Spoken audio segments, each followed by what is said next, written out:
Oh, are we on? Are we already on? Just, hello, testing.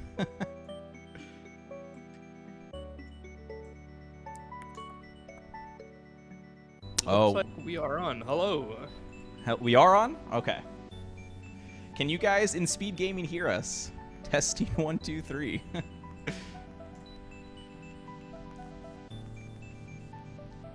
We are live. Perfect. Hello. Hope everyone's having a wonderful morning.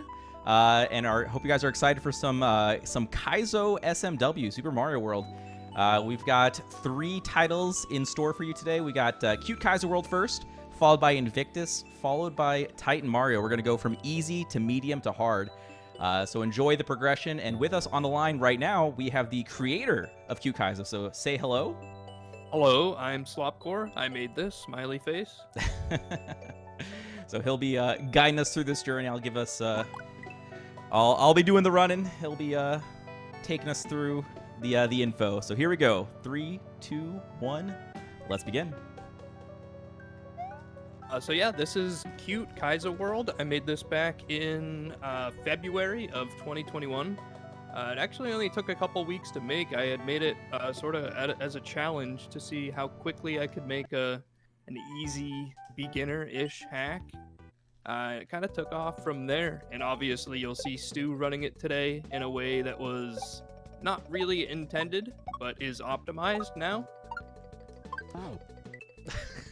Okay, so this first, yeah, so you'll see I did take a death right there. One thing to know about Kaizo in general, there's going to be a lot of what we call re-grabbing. So we're going to go for like just a min bounce off of enemies and then re-grabbing the jump button to slow our falls. But if you press jump at the wrong time, you get a big bounce instead of a small bounce. So in the easier hacks, there's usually more leeway on making a mistake like that. But even in an easier hack, you can still die by pressing the inputs at the wrong time like that. yeah, a lot of these jumps are going to be a lot tighter than they looked because of that mechanic. Again, this was made very quickly, so some of the levels and some of the jumps in this hack were slightly tighter than I had intended, but there wasn't a whole lot of effort put into really refining them and making them fair and balanced. And especially later on, some of the final sections will be a lot more difficult. And don't let Slop fool you. He might have done this very quickly, but this is a fan favorite hack, especially among beginners. This is a great launching pad. If you want to get into Kaizo, highly recommend checking out this hack. Very, very fun and very, very user-friendly. Well, thank you, Stu. And here we have a very cool strat to skip Lakitu number 1 and get an optimal cycle here and here with a tight squeeze and then straight into the... Okay, we're supposed to go straight into the pipe. I missed it. Nice backup. Thank you. So that you just saw 3 dolphins try to launch Stu up into a soft lock there. Funnily enough, or actually, Stu, you want to go ahead and talk about the strats here, then I'll mention it? Yeah, so this is one of the hardest levels in the run. We got 2 key jumps and then a third one coming up right here. Can we get it? No, okay, we didn't get that, so I won't do the fast right there again. But these key jumps are frame perfect, pressing the run and jump buttons at the same time. And then this one is really tricky to get the final key jump to cross this entire gap without using any of the balls and chains. So one of the hardest parts. Also, we're going to keep our P-speed right there at the end. And you'll notice I did a kind of a cool little technique right there. I tossed the key right after I jumped so that it landed in a very particular spot so I could spin jump right next to it to pick it up while still getting credit for a spin jump so I could land on the saw. So that's a nice little way to not have to wait on the final saw there and just do the ending just a little bit faster than intended. No yump, though, so that does mean that this run is invalid. True. I just did want to mention real quick about the soft lock there in the previous exit before the pink switch. Is that rope is actually a reskinned gray platform that falls after a certain amount of time, and getting the code, the ASM for that to work correctly, actually took more time than any single level in this hack. Took about 4 hours to get that working. We're gonna go for a hot strat right here. Okay, I'm gonna one more time. We're gonna try to land on like a single pixel. Oh, I got one more time. We're doing good on this run. I want to showcase this. This is pretty cool. Okay. I won't go for it again, but it's very tight, as you can tell. And you would essentially not have to wait this out right there. I'd go straight to the Koopas, and you would just barely make it. So in the world record run, we definitely go for that strat. And if we fail, it is literally pixel perfect. Yeah, I usually can get it decently well. So a little bummed I didn't get in those 3 attempts there, but it is very difficult. So even though this is a beginner level hack, the speedrun can definitely elevate the difficulty. And here's another example. Ooh, I messed up the setup. Never mind. There's a way to bounce from the spiny falling from way above. You can bounce on it in a way that you go straight to the lower spiny without having to do any extra bounces or wiggles or anything like that. I forgot the setup. I was talking too much while doing it. My bad.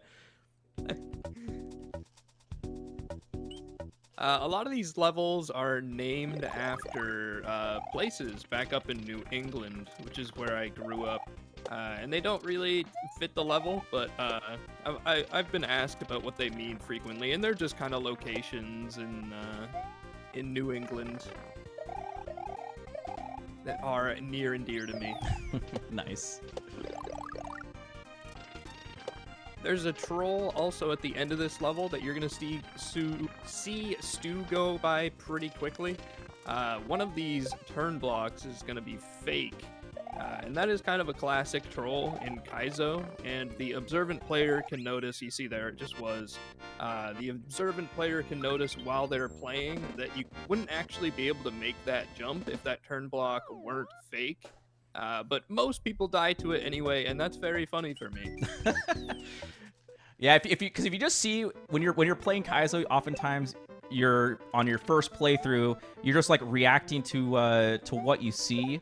And so you see yellow spin block, you're like, okay, I'm spin jumping, I'm going to break it open and then continue, and it's just going to work, or you pray that it works. So that little troll right there in the previous level definitely can catch you off guard, since everything happens so quickly when you're playing Kaizo for the first time. Speaking of everything happening so quickly, Stu, you already did that insane P-Speed Hammer Brother squirrel skip jump. Yeah, sorry, I was talking over it. So we were doing something at the very beginning of this level. There's a squirrel that pops up, which is a reskin mole, correct? Yes, those are moles. Yes. So he redrew those to look like squirrels, which are really, really cute. And we used it to with a specific setup to regain P-Speed on a small platform to help us get through an earlier cycle of the wing block. It's actually the second fastest strat. There's a faster variant that doesn't use P-Speed, but it's actually a lot tougher. So for the world record grind, I decided to go with this P-Speed variant instead because it was consistent and fast.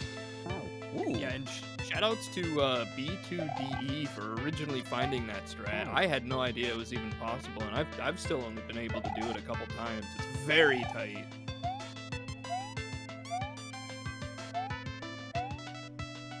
There we go. That was a little weird. I might not have been doing the camera quite correctly, maybe, but you'll notice I kind of like pushed out to the right when jumping over the first rotating platform after halfway, or I guess technically it's the second one. But it early spawns the following rotating platform early, and so you're supposed to just barely be able to make just barely get past the munchers in time. Stu, skipping the mushroom here, and I believe you take an intentional death, right? Yeah, the intentional death is actually quicker than taking that mushroom and damage boosting through the beginning of the secret exit here. Okay, we got another set of key jumps right here. Again, these are frame perfect. Oops, gotta press run and jump at the same time. You'll be seeing a lot of that today, not only in the few times we've seen it in Cute Kaizo, but it's very prevalent as well in Invictus, so... That's why I said this is a good step up, going from this, get these few early key jumps under your belt. get prepared for some of the harder stuff. You definitely see a lot of the similarities between Kaizo hacks. You know, shell jumping, block grabbing, key jumping, the regrabs, right? So it just, when you're going from an easier to a harder Kaizo hack, it just takes those same principles and finds ways to tighten up the setups to make them just a little bit more challenging. Okay. As a creator, when you give a Kaizo runner like Stu a shell or a key, you have to be really careful, otherwise you'll see your levels get completely broken and played in ways that you've never expected.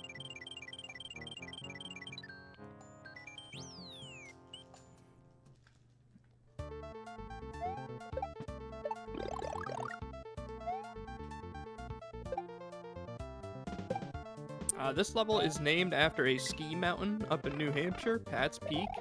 Skiing and snowboarding, hence the ice physics, and obviously dinosaurs that you'd see on the ski mountain as well. Yeah. classic ski. So I don't know. I'm raffling over here right now. That Commentator killed the run. Yeah. I'm picturing these Rexes with bow ties on the mountain skiing down, of course. This is a classic, difficult set of obstacles for a new player, in my opinion. You had stone block boos, which only transition when you're looking away. You have dastardly boo rings, and then the infamous fishing boo at the end, which has many difficult positions in many different speedruns, I should say, of Kaizo. You ever see one of those guys on screen, you're usually in for a rough time. Yeah, their movement is highly unpredictable. This is the final level, Zalzian Castle. This is going to be a 5-room castle. However, Stu will be getting checkpoints between each room. And this is kind of where the difficulty level spikes for new players, especially. And there are a couple pretty hot strats that I've seen in this level, too. Yeah, so like right there, we intentionally go slow on the bonsais right there. You would think, oh, speedrun, you got to go fast, got to move. This is one of those instances going slow makes you go fast, because by stalling there, there's a Bowser statue later on that's going to be shooting fireballs. And it's on what I assume is a room timer. So by going slow here, what we do is we reach the Bowser at the perfect time to go straight to the fireball like that. So it is very calculated to get the early cycle. Yeah, that saves a good handful of seconds too. It's really tight too. I've tried most of these strats that Stu is trying out here, obviously, because this is not how I intended some of these jumps to be done, and they are very tight. Nice little skipping down the sauce right there without bouncing. And then we got shout-outs to Mangort on this ending strat right here. We're going to actually skip this on-off block.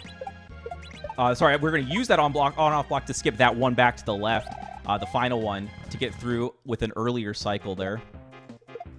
Now we have the adorable bow tie Resnors. I think they're adorable. It seems to be a 50-50 in the community on whether these Resnors are adorable or look like they're on drugs. I think they're cute. Ooh, I almost died there. Quick kill. Very nice. Very nice. Very nice. Yeah, those guys are tough. The throw blocks in the side of the wall, you would think, oh, it's very easy, just go up, run next to them, press Y. But when you're trying to do things quickly, and it's very easy to either not be fully up against the wall or have already just left the wall when you press Y and just not get a block pickup. You can also see we were trying to go for doubles. So I'll try to get one up toss, then turn back towards the wall, get another one to get some earlier hits off on the Resnors there. So I've definitely lost record runs to the Resnors before by just not being able to do those quick block throws. So good run, man. 12:41. Yeah. That's not bad at all. I believe you have the world record at 10:56. 10:57, and Mangort is, who we referenced earlier, has a 10:59. So it's very tight up there at the top. I think the third place is 11:03. So yeah, this is a great run, great game, great speed run. tight leaderboard. And shout outs to Slop here on the mic for both commentating and making this hack. Great job, man. Hey, thank you so much. Well, best of luck on your on Invictus and Titan. Thanks for having me, guys. Yep. Thank you for coming.